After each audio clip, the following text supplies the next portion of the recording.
ఓం నమ శివాయ. కార్తీక పురాణం 10వ అధ్యాయం. అజామీలుని పూర్వజన్మ వృత్తాంతము.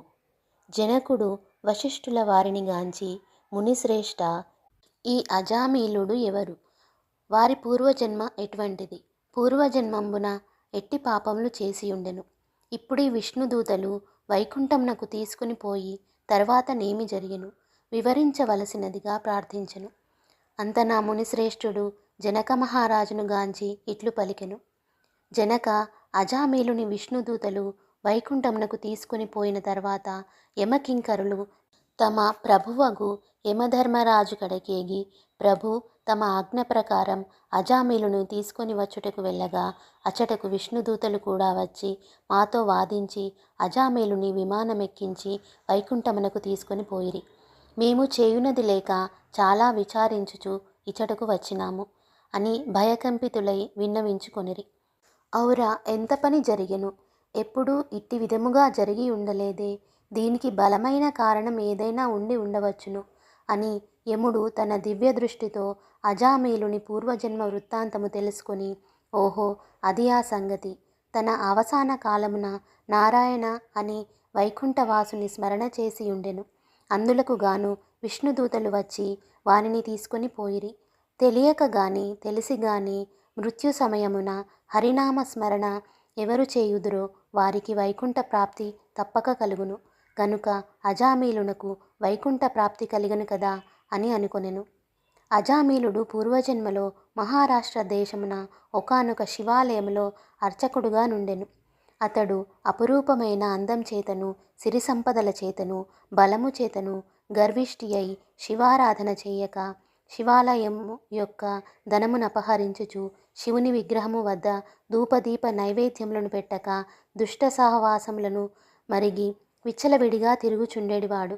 ఒక్కొక్కప్పుడు శివాలయంలో పరమేశ్వరునికెదురుగా పాదములుంచి పరుండెడివాడు. ఇతనికొక బీద బ్రాహ్మణ స్త్రీతో రహస్య సంబంధం ఉండెడిది. ఆమె కూడా అందమైన దగుటచే చేయునది లేక ఆమె భర్త చూచియు చూడనట్ల నుండి భిక్షాటనకై ఊరూరా తిరుగుచూ ఏదో వేళకు ఇంటికి వచ్చి కాలం గడుపుచుండెడివాడు. ఒకనాడు పొరుగు ఊరికి వెళ్ళి యాచన చేసి పెద్ద మూటతో బియ్యము కూరలు నెత్తిన పెట్టుకొని వచ్చి అలసిపోయి, నాకు ఈ రోజున ఆకలి మిక్కుటముగా నున్నది, త్వరగా వంట చేసి పెట్టుము అని భార్యతో నెనెను.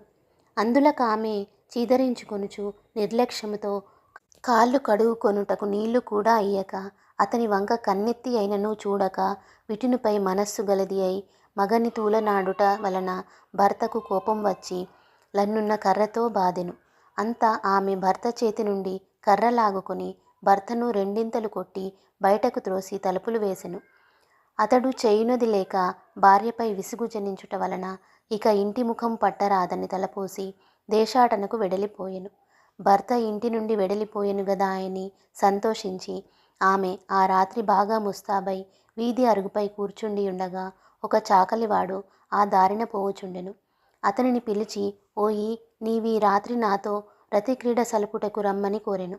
అంత నా చాకలి, తల్లి, నువ్వు బ్రాహ్మణ పడతివి, నేను నీచకులస్తుడను.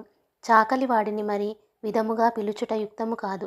నేనెట్టి పాపపు పని చెయ్యజాలను అని బుద్ధి చెప్పి వెడలిపోయెను. ఆమె ఆ చాకలివాని అమాయకత్వమునకు లోలోన నవ్వుకొని అచను నుండి బయలుదేరి ఆ గ్రామ శివార్చకుని కడకేగి తన కామవాంఛ తీర్చమని పరిపరి విధములా బ్రతిమిలాడి ఆ రాత్రంతయు అతనితో గడిపి ఉదయం నా ఇంటికి వచ్చి, అయ్యో, నేనెంతటి పాపమునకు ఒడిగట్టి తిని అగ్ని సాక్షిగా పెండ్లాడిన భర్తను ఇంటి నుండి వెడలుగొట్టి క్షణికమైన కామవాంఛనకు లోనై మహాపరాధము చేసి తిని అని పశ్చాత్తాపముంది ఒక కూలివానిని పిలిపించి కొంత ధనమిచ్చి తన భర్తకు వెదికి తీసుకురావలసినదిగా పంపెను.